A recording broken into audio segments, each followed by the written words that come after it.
A lot of the hero augments are performing well in TFT's latest patch, where Syndra is finally gone from the meta. Today I'll focus on Lillia's hero augment, High Horsepower, and show you guys an augment combination that made her heal the full after every cast. What's up guys, I finally hit Masters after a lot of grinding, 119 games. It isn't the most compared to the other guys you'll see at ladder, where all of the pros have so many games, but I'm pretty happy to hit it the earliest I have. And I'm going to show you guys a game of the Lillia hero augment, which I believe to be the best hero augment in the meta. You can see over here from TFT Academy, which is the plug, shout out their website, one of the best resources for TFT right now, that the best comps in the meta are these two. We have Zoe Ahri roll, which is really dominant if you're able to hit that RE3. And from their website, they list that you basically play the same variant of Zoe Ahri roll, but instead of itemizing Lillia or Poppy as a tank, you just put hybrid AP items on Lillia. She doesn't hit multiple enemies for their cast anymore, but she will do a lot more damage. This should actually say 300% over here, bonus damage. So since the hero augment got buffed last patch, and to confirm these stats, we can go to tactics.tools advanced explorer, where you can put in these parameters with Lillia 3-star with 3 items. All of the good units you play, Hecarim being number 1, of course being a Bastion, same with Taric and Poppy as your 4 Bastion frontline, will be Zoe and Ahri with the lowest delta. If you're able to get in a spot where you're rerolling Zoe and Ahri as well as Lillia, you can win the game pretty easily. It's the best variant by far. And if you cap out your comp with Ryze and Milio, which has pretty good stats, this is basically the end board you're gonna get, aside from adding an Akarna unit at level 9 or something. 4 Bastion, 4 Scholar, and then Lillia doing a lot of damage with all the support from these units. It's definitely the end goal for the comp. And for the items you're gonna play with Lillia, the best one is BT because she needs that healing, and stuff like Crown Guard and Spark are thought to be extremely good. It's actually what TFT Academy recommends for Lillia over here. You can get away with stuff like Handed Justice as well, and if you're building Hodge, you're also going to be building JG. Alright, as we get into the game, we saw that it was Gold Opener. Gold Opener is very good for comps that want a lot of econ to hit. For example, reroll comps that you need to push a lot of gold to 3-star units, or perhaps even 4-cost comps where you want to hit a copy of all your 2-star 4-costs and stabilize. Since the Gold Opener, I'm able to make econ by selling the Soraka, and right now I'm just holding on to the Frost pair because that made the most sense. Over right, I'll draw your attention. You can see that I recognize a few of these players from other regions. A few of them are from JP. We have Shima Pen and Mori JP1, and MSJ Cosmo was actually at EWC. So I made interest last round, which was good, and you can see that I'm holding to Lillia pair and Zillion pair, so I'm leaning into my strongest openers while staying above 10 gold. I get an orb over here and I can sell the Ziggs, even though I have Ziggs pair, and what I should be doing is selling this Ashe for a Zoe, because I should really be leading into the openers I have. We have the Frost units on the left, and then with Lillia, even though I don't have other units, Lillia and Zoe tie in together because they played in the Zoe real line, which I said earlier was super good. And for the augments, I can immediately roll out middle and right. In my mind, I don't think Epitaph is that good early on. The stats support that as well. And Cluttered Mind has just been super clunky in my opinion. Even though it is an econ augment that can help you hit, holding all of those additional pairs will cost a lot of gold. And at this point of the game, I don't think it's that good. So in my mind, I think that Hunting Frenzy stands out to me. They had a buff to Hunters this patch, which makes it a pretty good comp. Despite the Kog'Maw nerf, this augment has really good performance in the stats, because you're supposed to go in level 7 and play a board revolving around the Hunters and Wukong. So I'm thinking about Hunting Frenzy with Lasso Spear components on bench, but I get High Horsepower. With 2 copies of Lillia on the bench, I'll have 5 after taking this, and even though my components aren't the best for it, I'm able to, maybe get Lillia early. So I played this Lillia on my board. My strongest board will be playing 2 Lillias, and at this point of the game, I should be in a decent spot. Now, I said BT and stuff like Crown Guard and Spark is best, and I don't have any direct components for BT, but Hodge won't even be that bad. In this fight, I decide not to slam, because in TFT, it's a good habit to not slam your items if you know you're going to win the fight already. Shima Pen is clearly sacking because he has what doesn't kill you, so there's no real reason for me to slam my items, and I can wait. Perhaps if you face a lot of people early on that are greeting, you don't have to slam your items, and you can maybe get a better component on carousel, who knows. It's fine. I make sure to pick up the Zoe pair in the shop over here, and it's just a chill point in the game where I just want to scout around and have a 3-1 roll down for all of my 3-star 1 cost. So over here, nothing much of significance in the shop, and I'm thinking of slamming Hodge because I said earlier it's an okay option. If you want to do a build that has a lot of damage, you can do like Hodge JG and Rabadons or a BT. But at this point, you can see that Mori JP1 is leading into that Ahri line. Since he's not that weak, I slam Hodge. I probably didn't need to slam it, but Ahri does a surprising amount of damage, so just to be safe, I slammed it. And I can already tell that there's going to be a lot of Lillias and Ahris and Zoes contested in the game, because when I scouted around, there's a lot. This charm is also pretty decent. It's a Minor Wish, which has a bunch of different effects. You can get things like a random champion, a random temporary item. I think for Minor Wish in particular, I heard someone in a stream that it's worth taking the charm if you're guaranteed to make the econ threshold, right? If you get the Minor Wish charm 2-1, you shouldn't maybe take it because it's going to grief your econ by maybe not giving you gold or a champion. But if you want that combat power or that strength, it's definitely worth taking it, right? Like paying 1 gold for 2 dummies is super worth it. And it's like something I really want to show you guys really quick before I continue the VOD is MetaTFT's charm tool, which you can access by downloading their app. No ad.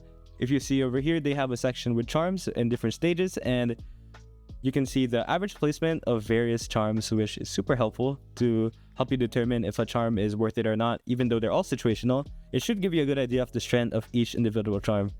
So we can see a Minor Wish, even though the average placements aren't as broken as something like a Minor Gambit.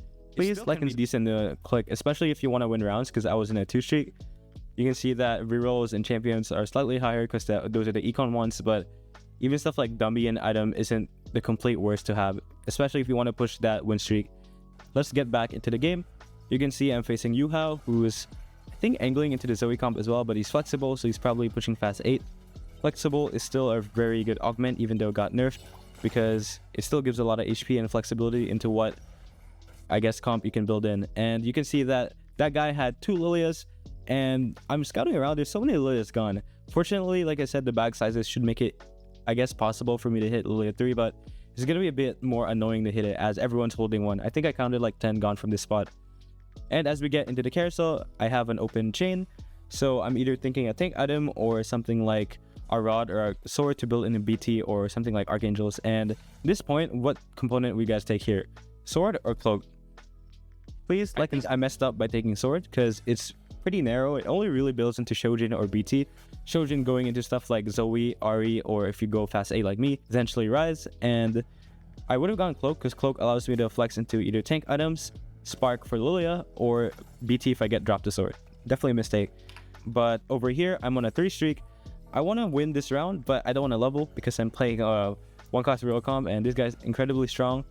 MSJ Cosmo, he has that sleight of hand augment, and my Lillia is just going to get focused because his Poppy rolled decent tank items.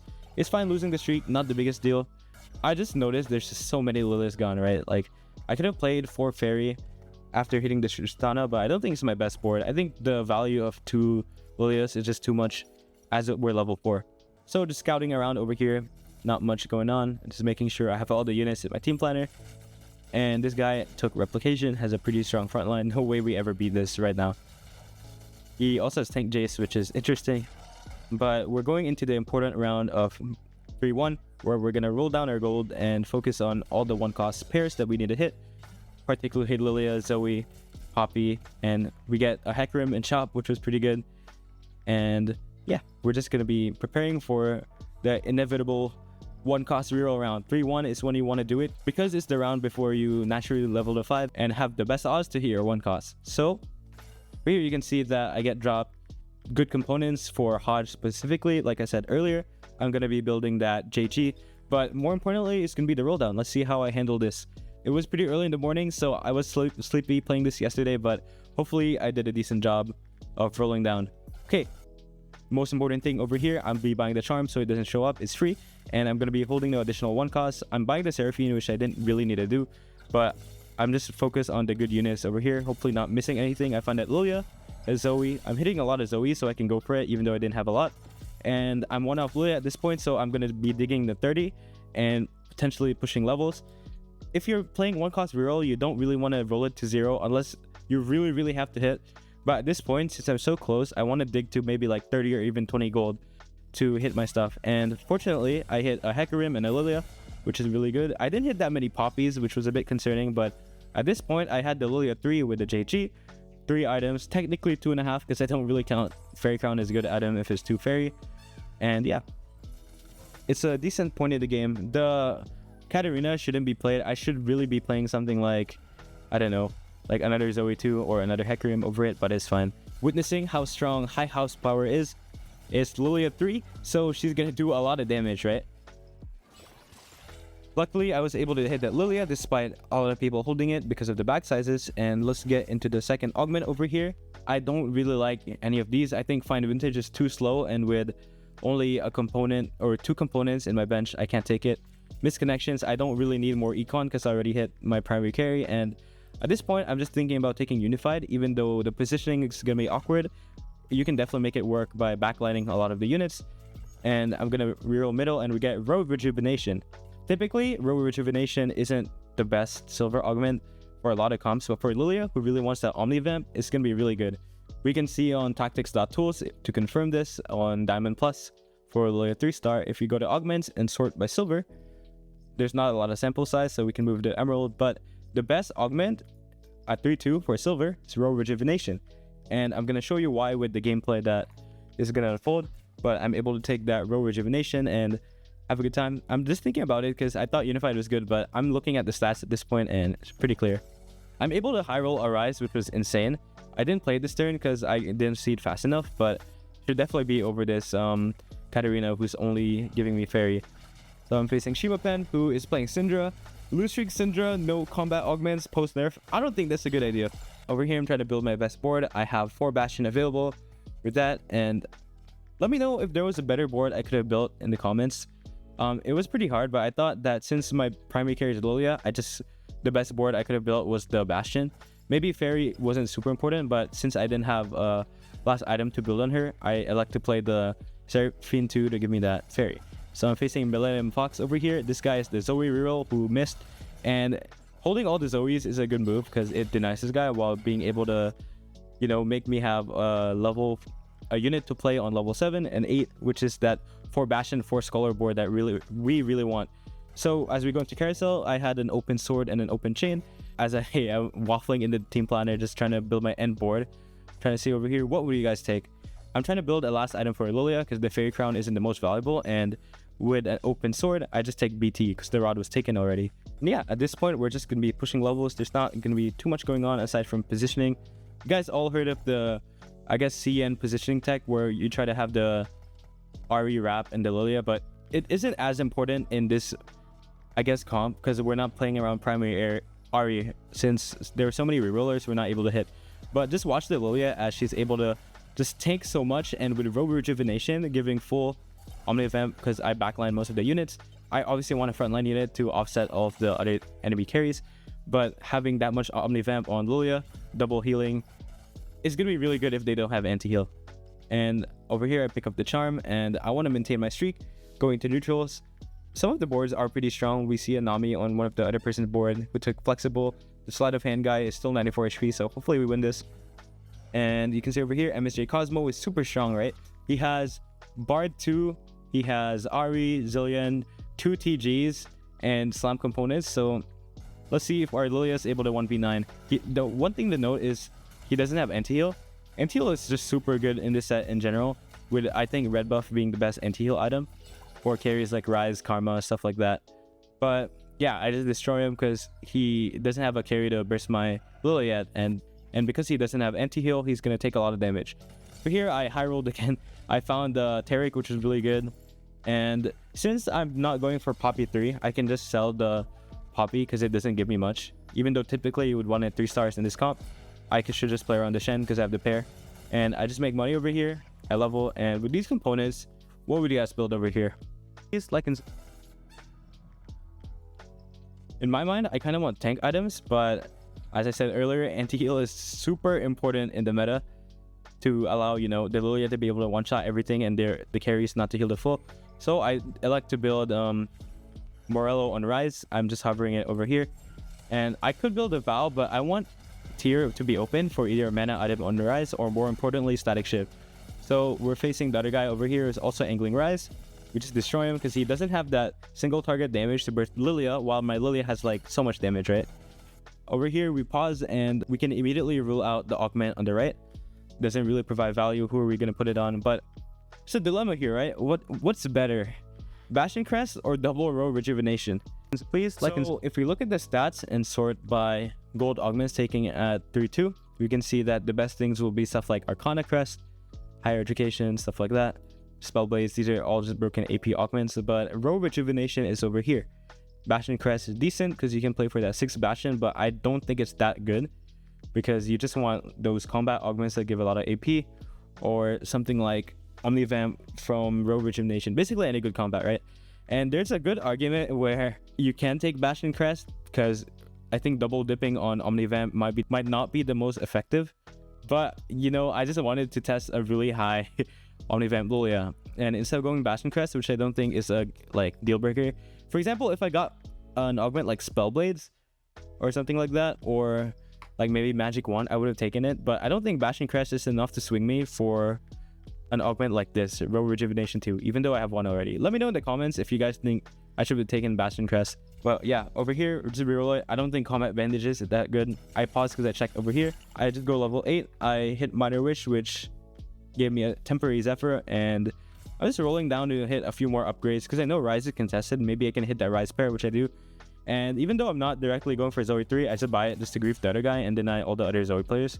Decent board over here. 4 Bastion, 3 Scholar. Decent spot in the game. You can see I get dropped the Zephyr. I kind of troll this because, look, I don't know why. Let me know. I think there's a bug in the game, by the way, where Yuumi blocks a Zephyr. Because I definitely didn't slam this too late. And yeah, I think there's a pretty big bug where Yuumi can block Zephyrs if it's on the unit, which is pretty dumb. So unlucky, my thing got wasted. But our Lillia and all our Rise, everyone is focusing the guy. And you can see over here, every time the Lillia cast, she just heals at full.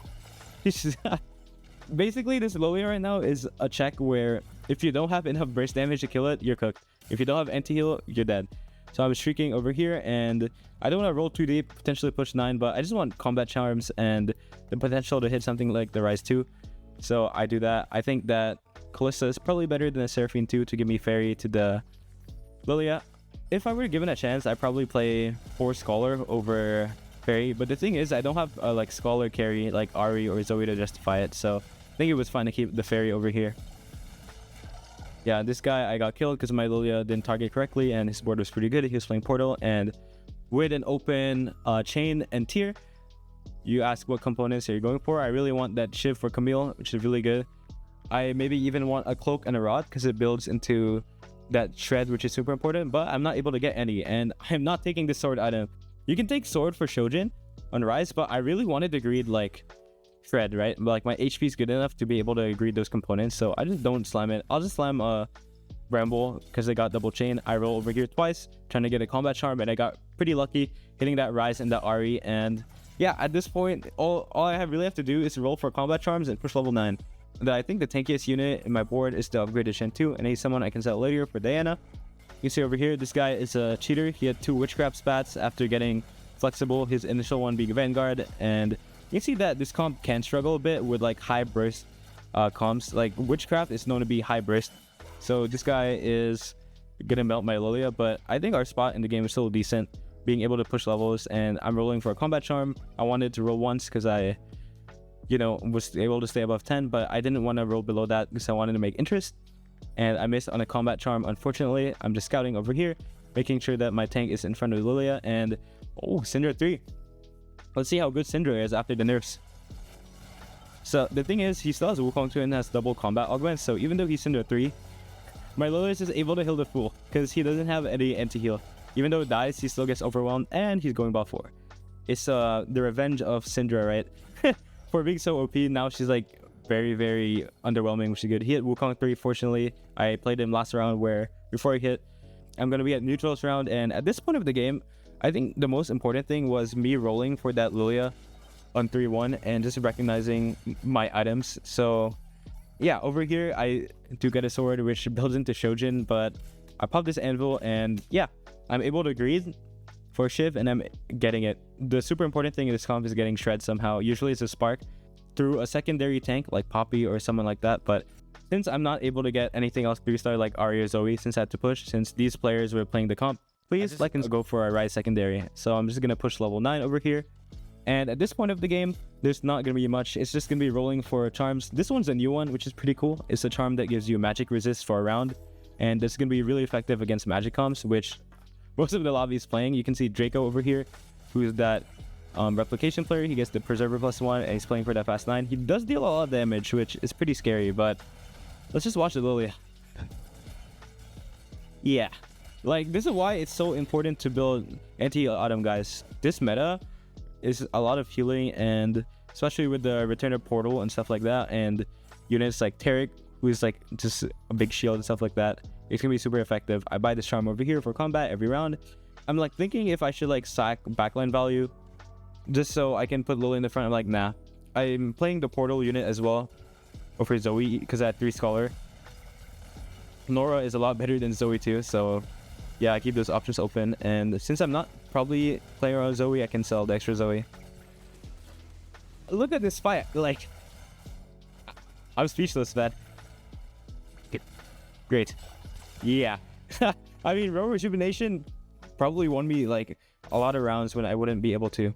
So my job is just to roll for a combat charm every round and push levels, right? Like, yeah, that guy hit 2 Witchcraft emblems of Flexible. Like, come on. Yeah, you can see more JP over here. He's the guy who missed with the Rise. He also doesn't have anti-heal, so even though he rolls one from the portal, it's not enough. Over here you can see in the carousel, I wanted to go for a Rise item. Please like and even another tank item, but there's not really any good ones. I wanted Gwynsus, but it gets taken, so my best option could have been to deny Yuhao, because you can think that, oh, he's playing Witchcraft, I can deny him, but he's winning the game already. He has too many emblems, right? My rationale of taking something else is you just want to make him stronger by giving him more spats, and I want to secure a second place because the HP gap is so high. We get a Pyro emblem, which I guess works because we're playing that Shen, so we have to play him for the rest of the game. And at this point, it's just me rolling for combat charms, like I said earlier. We're just going to be watching this Lillia completely dominate everyone in the fight. So I can go over here. Lillia's on the left, and looking at his board, he has no anti-heal, so guess what? He's going to have a hard time killing the Lillia. But the thing about his board is this Morgana 2 units, super tanky, and just killed me. Like, his board is actually really good, but since I preserved so much of HP from the comp I'm playing, I'm able to secure a second because anyone's going to die to the H Witchcraft player, right? This combat charm, give a random back row champion, it's pretty good. The thing is, I can't really do the strat where you move all of your units to the top to guarantee the back row thing because I have row rejuvenation and I don't want to, like, put all my backline in the front. So it's whatever. Who gets the buff?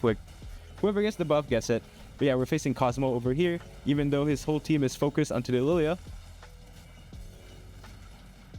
Yeah, it just heals the ball. Like, bruh, this I don't know, this Augment combination is just super funny. I'm facing the 8 Witchcraft player left, and I don't think I'm ever winning a round against him. I think I try it at least once, but I'm just cooked. Yeah, this was a showcase of the Lillia game that I played with high horsepower and row rejuvenation. Like, the items really don't matter here, but you know what? We're just gonna see. I'm getting cooked for sure, though. Yeah, I'm gonna be having more content revolving like gameplay and stuff like that. And guys, but I just surrender over here. That's really it. So thank you guys so much for watching. Please like and subscribe and let me know about other videos you want to see. And be sure to join my Discord as well, because my Discord has all the infographics I make and notifies you when I have a video. And that's it. Have a nice day. See you guys.